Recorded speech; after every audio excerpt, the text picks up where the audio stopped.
Hello there, Seraphim17 once again. This is my God of War, or Give Me God of War, walkthrough. We are returning home in this rather ominous red haze, and we're taking on, I believe these guys are called Reavers, but I once again need to double check the bestiary. They are the men who are 100% ice, so they're pretty much immune to a lot of the stuff you can do with the Leviathan. So that's why I'm fisting them if you're wondering. And we're coming home to get a relic of our past, which is my favourite part of this video game. This was the part of the game that really made the game make sense to me. Because up to this point, I thought it was pretty, I thought it had a lot of good stuff going for it, but in the grand scheme of things, it wasn't my God of War. You know, my God of War is a very personal God of War, it's not like your God of War, no, it's vastly different, yes. So, I knew that this was coming because I'd read the trophy list, so I knew at some point this was going to happen. The way that they framed it I thought was superb. Absolutely superb. There's a wonderful build to this. It's a wonderful slow build. It's meticulous. It's kind of tedious the second time, but the first time it felt great, so I'm glad it's in there. And I also appreciate the filter that they've got happening right now with the lighting, because you see the green of the HP pickup, how it looks almost yellow now? It's got that really interesting Borussia Dortmund kit going on. I love that. I love the way that the lighting's changed it. I wish there was more of this, actually. I wish that the realms were more interesting instead of cookie-cutter, copy-paste bullshit with different hazes. But that's a conversation for another video. Look at that! Tyr's Revenge hurts these men. That's cool, then. So Tyr's Revenge can do some good stuff for you. Another reason why runic attacks are very powerful if you spec towards them. And I should talk about that as well. So, all the way through this walkthrough, I've been prioritising two types of gear. So I swallowed my own mouth just then, that was weird.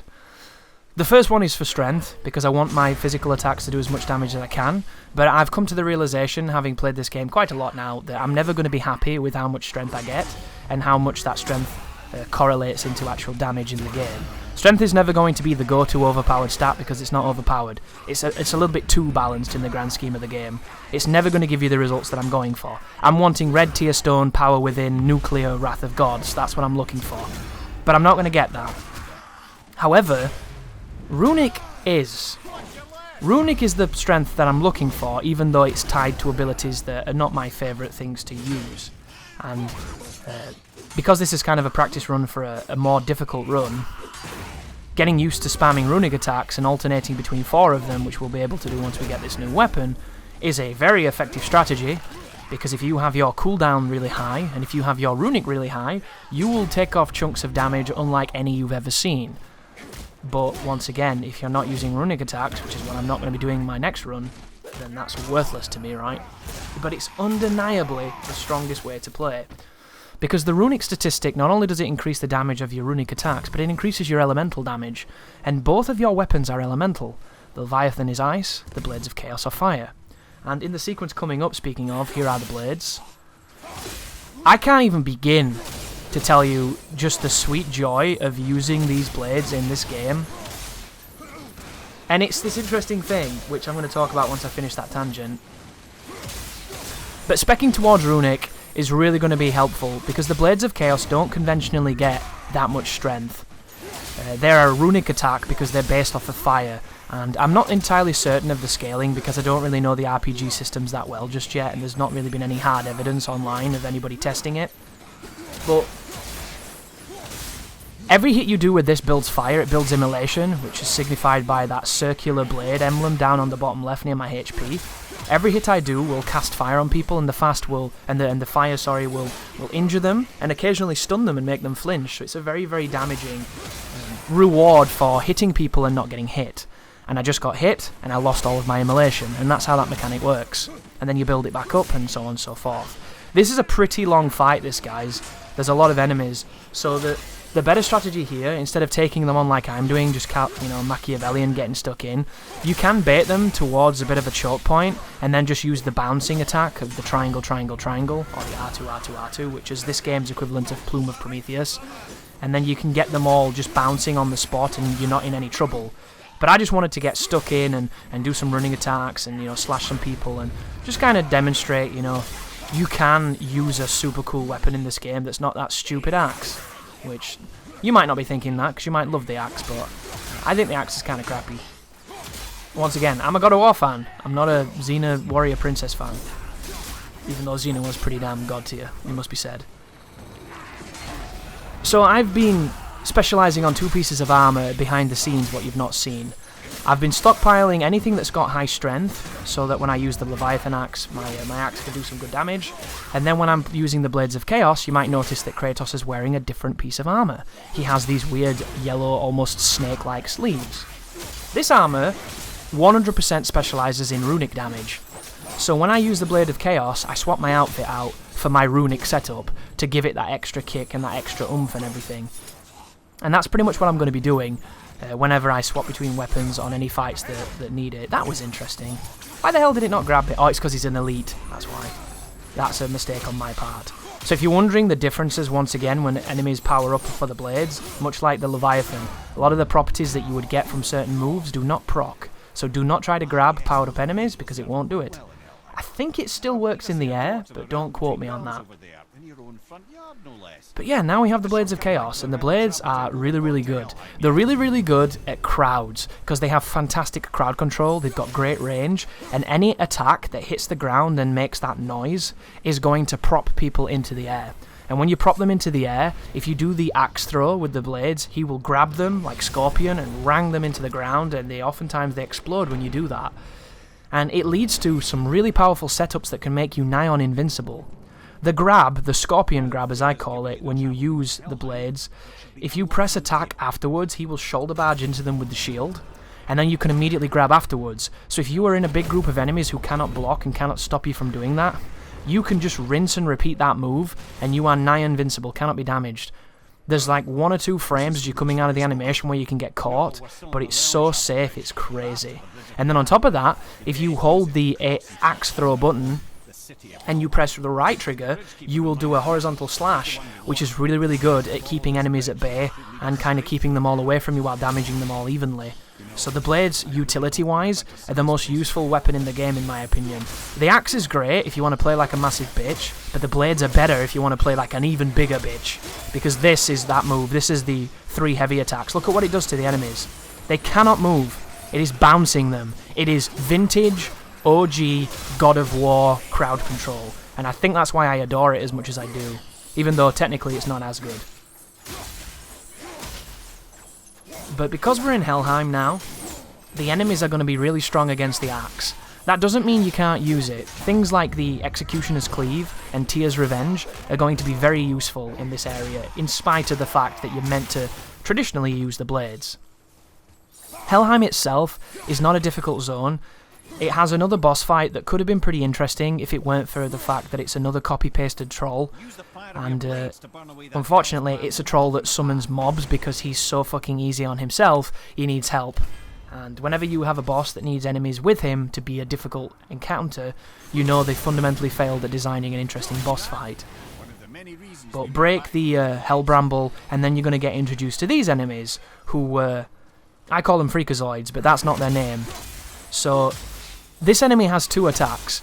It has a jumping ground pound that's got good range and good AoE, and it has a grab. The grab is weird. If they grab you from behind sometimes, it seems like it doesn't do any damage if you mash X the moment they grab you. But if they do grab you and it does damage, welcome to the very confusing world that is God of War. During the boulder boss fight, when these enemies are present, when they grab you, they do not damage you, unless you let them damage you when they're on you. They have the most fair, balanced, buffer-conscious grab in the game, and it's wonderful. But then in other encounters, that isn't the case. So I don't really know why this is different. I don't know what property governs this, but I know that it's something that is kind of annoying, because if it was more consistent, it'd be more fun. But deal with them at a distance if you can. It's always safer to do that. And then on this phase, it's going to be a bunch of the ice casting projectile guys with those cheesy jump knobheads. And when those guys jump at you, the Freakazoids, if you lance them in mid-air with the axe throw, with the blades, you will chain grab them and slam them into the ground, and it's a super cool move, and it can detonate them and blow up their friends as well. Really, really powerful. Especially against this enemy. Against this enemy, I think it kills them, regardless of perhaps their HP threshold. So it's super effective. And this is a bitch strategy here that lets you bounce them on the other side of the wall quite safely. But the problem is, the guy throwing ice javelins can still hit you from some ridiculous bendy bullet Wesley bullshit. You know, the cross man, don't send sheeps to kill a wolf on the rooftop. You're exactly where I want you, X marks the spot, massive sniper shot. So watch out, there it was, you see it? Guy's a fucking beast. Perfect, immaculate timing. I hate that nonsense. And the reason for it, if you're wondering, folks, is he's aiming at me through the wall because, of course, the AI is so sensitive on the hardest difficulty that it just knows. Like, a smarter strategy would potentially to be stand here and let them all come to you here, because the guy throwing stuff has to climb over and he's the slowest mover. Or, if you can kill him before the other guys spawn, you'll be laughing, but I didn't manage to do it. So if you're going for no damage on that, it's not a difficult fight, just be aware of the projectile spam. Frustrating, but it's understandable, it's designed to be that way. It's designed to have somebody putting pressure on you from a distance, so that you cannot feel safe. And it is interesting design. We may not like it, we may wish it was different, but you cannot deny, when someone's throwing projectiles at you and you're fighting other enemies, there is a level of peril that you do not feel when you're just fighting enemies, right? And that's why it exists. But this is the Bridge of the Dead. There's going to be a little bit of a side tangent on this bridge, but I think was completely unnecessary. It's one of the things with this game, when you come back to it and you see just how long it is, you realise just how much busy work you do that really isn't that necessary. Would it have been so difficult for us to open that door and for there to be a boss there? Because all we're doing here is getting the heart of this crazy undead giant guy so that we can save our son from this weird psychosomatic god illness, which is, you know, whatever. This is an awkward fight as well. The next one after this bit's particularly easy. Guard break these enemies and then knock them off the edge and they'll die. It's not a death fall though down there. For some reason they've just got really, really bad fall. It's almost like they hit a kill plane or something, which I'm very grateful for because it lets us kill them quite quickly. But control the group with the ground pounds. Watch out for the guy with the shield because he has that immensely quick guard break, which is really cheesy. And just be aware of the powering up guy because he will be flinched and he will still get stunned, but he will not bounce the same. And we don't have Atreus to give us those special properties, so instead, keep him up against the wall. There's me pulling the axe out, thinking I can do something with it, and I'm bouncing off him. There's the fists. Which, that's something to be said as well, guys. You know, if you're barehanded, instead of pressing a D-pad direction to put your axe on, if you press triangle, he just gets it off his back quite quickly. That might be something you might not have thought of doing. I don't know if it works when you have the blades on. It'd be cool, though, if it does, and it might. But it's one of those things where there are times when I'm trying to change weapon using the D-pad and I put the wrong weapon on. So being cognizant of different ways to do that could be a way of getting around it. Because no doubt now that you have the blades you'll do what I did, which is trying to combo between the axe, the blades and the fists in one big launch combo to see if it's interesting or worth doing. And then you see how underwhelming the damage was and you decide never to do it. Which, if you like being a stylish player, it's definitely worthwhile. But as far as efficiency goes, there's no real reason. It's kind of like the Ninja Gaiden 2 style videos where they just wait for the last enemy and then they proceed to chuck shurikens at him and like keep on knocking him up and stuff, which it takes good timing and those players like doing it, but fundamentally worthless for everybody else, right? Which I think that's a bit of a shame, because juggling enemies in this game does more damage to them, especially on this difficulty. That seems to be one of the things they've stressed. So I think the more hits you do, the more your scaling should get better. I think it should work the reverse as it does in fighting games. If you can keep an enemy bounced up in the air for a long period of time, I think every consecutive hit should do incrementally more damage. And I'm not asking to do, you know, ridiculous damage, but if they're going to get harder to keep launched and you're going to use, you know, specific high-level skills to keep them up there between you and the boy and the juggles and the different things, I think you should be rewarded for it with extra damage. And I'm talking extra damage, so if you know what you're doing, you can put them essentially into a death combo. And I think that would be really sweet. And you can do that, it just takes a bit of a while on this difficulty. And speaking of mechanics and techniques that take a while, because all of these guys are throwing at me and I don't really want to take damage, I'm doing quite a passive experience right now. And then I'm going to use my cheesiness, because I'm a very cheesy player, to punish that guy through the wall. And he's on the floor there, stunned, which is interesting. Does anybody else think that when they're on the ground like that, it should have a prompt above them to press R3? One of the things that this game is missing The early God of Wars had so many opportunities to put people into bad situations and then grab them and like rip their heads off and stuff. This game has one animation per enemy, and then the axe has a fancy animation on people. When you buy the Executioner's move, that's it. Like it feels like a missed opportunity for such a beautiful game, such rich animations, to only have one. And that's not mentioning in the old games there was a non-lethal throw and then a lethal throw, and then in the later games there was all those crazy charges and things, right, where you ran into people, and then from there you could either run with them, or chuck them, or bounce them, and all that kind of stuff. There was a lot more depth to the early games than I think people realise. But this is... The only tricky part about this fight coming up is that there is another one of the...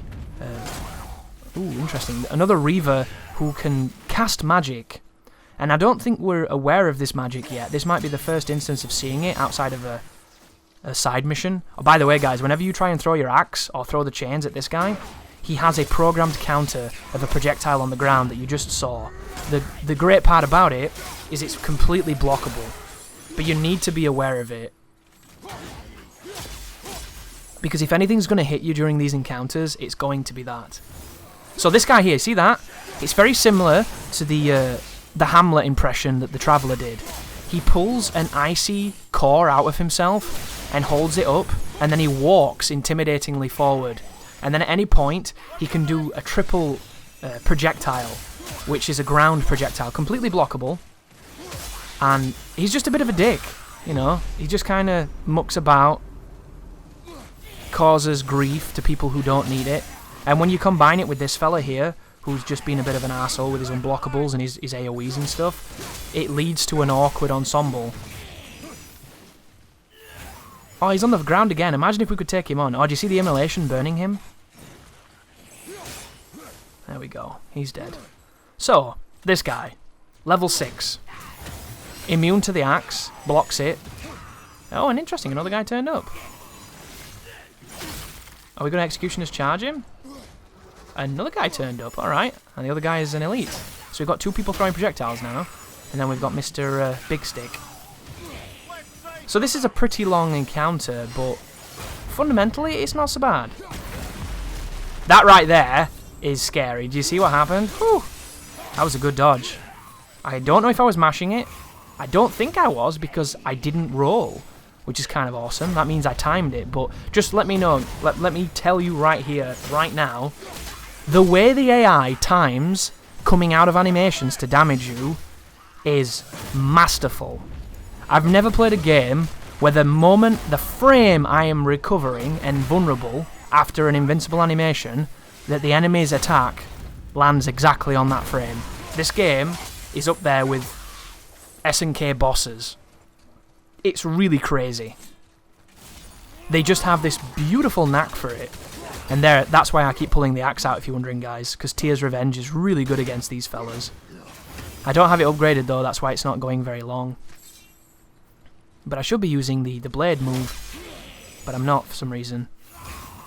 There it is, projectile, did you see it? I wonder why you can't cast that back. Do you think my timing was bad? Oh, I dodged it, interesting. So does he do 4 hits and then he's done?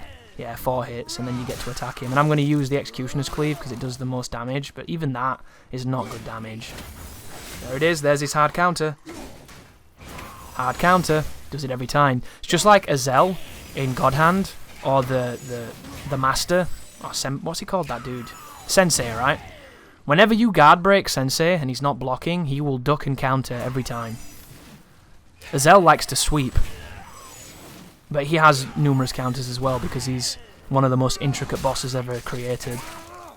And I'm just guessing, that 99% of the people who've played this game have never fought Azel. Because I do not think you'd be seeing so much praise for those fucking Valkyries if they had. I'll tell you that much. Ooh, there it is. Cancels into his slam. That is dangerous. That is incredibly dangerous. But I'm glad I had priority then. So for whatever reason, I was able to break his hyper armor, and that was lucky, because that would have killed me if that had not worked. But things like this, I wish there was a frame in these animations where if you hit them, it stopped them. Because you just have to watch him do this. You can attack him with quick attacks and dodge each of their hits and be comboing him while he's doing it, and that's a 100% valid strategy. But you still don't feel any more lethal than I feel right now, and because he's such a high level, and it's this difficulty because of the RPG scaling, I'm doing no damage to him. Like, it's imperceptible how low the damage is right now. It's staggering. And that's the reason why all the people who've done the low level stuff in this game, they just use the runic attacks, because it's your only damage. Everything else is so pitiful, and it's really sad. Like, there should be a frame in all of this, a couple frames, a nice counter hole in it, where if you hit him, it stops him from doing whatever he's doing, and it does 3 times damage or something. But it's tight. You've got to super know what you're doing. And then imagine timing a good attack to hit that, like a heavy attack or a runic attack to hit that exact spot. And then imagine a really nice visual effect or particle or sound that accompanies it, where something great happens. And then imagine a God of War with a much better system of combating enemies far stronger than you. Because that's the hardest part of this difficulty. And it's the thing that they've made consecutively more easy, is just how much you have to wail on these dudes. But you can still bump into enemies with purple life bars who are level 8. And if you do that, it's like a 20-minute fight. It's like fucking Sigrun. It's just so strange. And there are people that don't necessarily mind it, because they just look at it as an endurance fight. I always come back to good old Lobos when he fisted Ludwig, if anybody remembers that. Where he was fighting him for like an hour. And to me, that kind of stuff is just, it's a level of dedication to something I just don't have. I'd rather play a game every day for a year to achieve something immensely difficult than spend a fucking hour fisting a boss.